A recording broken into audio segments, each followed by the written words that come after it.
Thanks for joining us from the Ohio AgNet Voice You Know with the News You Trust studio, sponsored by Grain Equipment Company, where innovation meets execution. I'm Dave Russell. Well, the Wayne County Fair and Certified Angus Beef invite you to visit the Wayne County Fair September 7th through the 12th. Visit WayneCountyFairOhio.com to learn more. Mercer Landmark will be hosting the 3rd Annual Agro Expo at the Laddie Agronomy Facility in Paulding. To learn more or attend, visit agroexpo.com.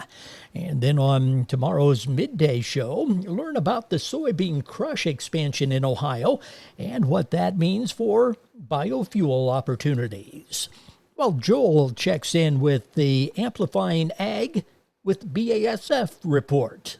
Joel?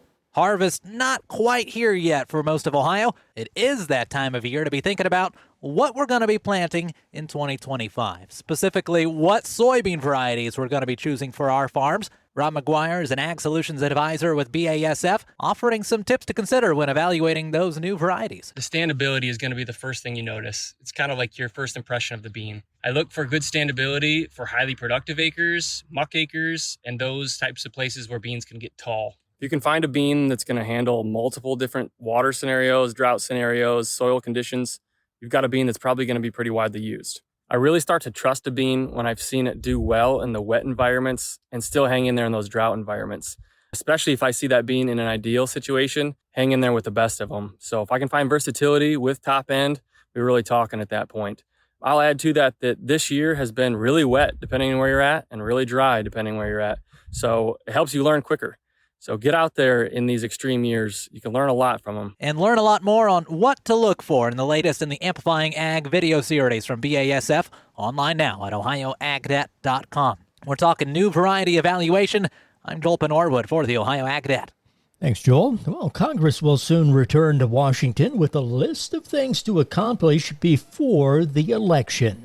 Congress has a lot on its plate with few work weeks remaining this year, including keeping the government fully funded. Ryan Yates, Managing Director of Government Affairs with the American Farm Bureau, talks about a couple of the big projects Congress needs to deal with. The first issue, and that's government funding. So the fiscal year ends September the 30th.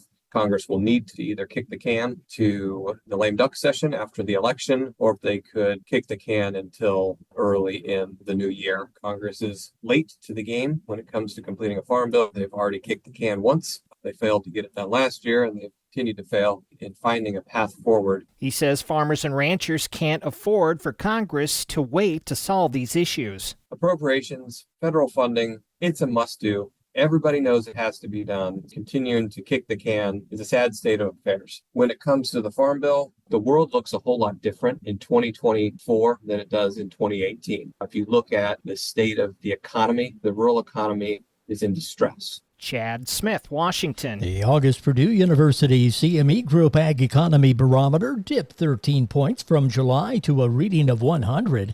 The index of current conditions also dropped 17 points to 83, while the index of future expectations decreased by 11 points to 108. Weakening farm income weighed heavily on farmers' sentiment as the outlook for a bountiful fall harvest was more than offset by dropping crop prices. This month's decline provides a signal that farmers are concerned about the possibility of extended weakness in farm incomes, similar to what took place from 2015 to 2019. The markets are next. Hi everyone, this is Dale Minio from the Ohio AgNet. For a quarter of a century, I powered my truck with biodiesel, traveling the state promoting agriculture. Biodiesel is a reliable, high-performance fuel that works in any diesel engine without modification. The best part is that with every mile driven, I'm fueling the economy, doing good for the environment, and supporting soybean farmers. Learn how using biodiesel can add value to every bushel of soybeans grown at soyohio.org. While you're out at the Farm Science Review this year, be sure to stop out and see the Ohio's Country Journal and Ohio AgNet crew at our Red Barn located at the corner of Corn and Market. You can visit with our team enjoy some freshly popped popcorn, and get some free giveaways and renew your Ohio's Country Journal subscription for a chance to win a giant TV. There will be games for the whole family, and you can watch a live recording of our Ohio AgNet podcast and the midday and afternoon broadcast from the Farm Science Review. We'll be visiting with folks from Home and Equipment, Morton Buildings, and even talking mental health. That's at this year's Farm Science Review. Be sure to stop out and say hello. The market's brought to you by Seed Consultants. Simply better performance online at seedconsultants.com. At the Board of Trade, September corn $3.90 up 4. December corn $4.12 3/4 up 3.5. September soybeans $10.06 up 9 cents. November beans $10.21 up 9.5. September wheat $5.65 1/4 up 13 1/4. At the Mercantile Exchange, October cattle $179.22 down a nickel. October hogs $81.57 down 95 cents.